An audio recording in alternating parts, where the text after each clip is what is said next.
we're elevating ourselves, Absolutely. Yes, right? absolutely.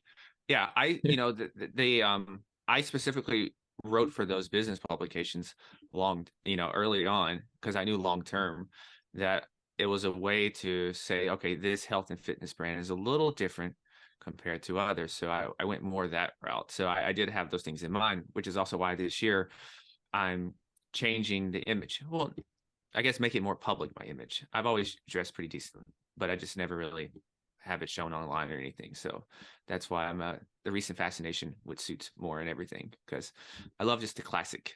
I love three-piece Yeah. suits. Love three-piece suits. We'll talk about three-piece suits. Yeah, usually like clients think there's something wrong with me if I'm not wearing a vest, because three-piece is what I'm known for. Oh, really? Um, yeah, but I've only recently started dressing up for the podcast because when I started Hmm. podcasting, because for me, dressing is very much about personas. So, Yes. It's my Monday to Friday persona, or when I'm going out, is, people, because I know there's an expectation. Like, you don't expect Superman to not turn up in, red, yellow, and blue. And it's the same with me. People expect me to be shirt, tie, three-piece suit, all the rest of it, pocket square, this, that. And that's my superhero persona. And then when I don't really want people to pay me any attention, then I'm in my normal, jeans and a tee in summer, or jeans and some sort of sweatshirt in winter with combat boots and stuff.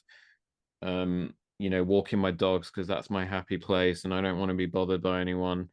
Um, and then for podcasting, I was kind of somewhere in between the two, and I'd Mhm. be apologizing to guests, and I'd be like, because they'd be coming on, and it's expecting what they see of me on social media and so on, and I'd come on like with my sleeves rolled up, my tattoo showing off, and all the rest of it, and I'd be like, oh yeah, sorry, you've caught me in my podcasting outfit today, or my podcasting guys, Yeah. and then I realized, literally recently, I thought, hang on a minute, if I need to keep the brand up, because if we people are starting to ask, can we see these?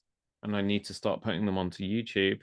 Mhm. So I need to start showing up on brand, you Yeah. know? Same thing. Yeah. For Um, me, for me, mostly not in a tie too much, but I typically have a rotation of just a couple blazers, and then I usually just have sometimes a V-neck t-shirt on, and then the necklace. Or today I got a sweater on, but yeah, that's you look pretty much great. my yeah. It's just a uniform. Yeah. Yeah, it's a uniform, and but this was also coach reminders to me of like, um, you should. There's like, why don't I see you dress like that when you do your stuff more? When you go out, I see you dress like this. Why not? I was like, I don't know. Well, they're like, if you're going to be executive health now, and this stuff, everything needs to be congruent. And plus, you'll be surprised at the conversations that you'll get just going out in public. Yeah, yeah, They're like, yeah. oh, Especially in this day and age where people are, because of the pandemic, they're more in that dress down vibe than ever before. And it's a yes. way for you to stand out, because most people dress like they didn't think about it, or they didn't take any care.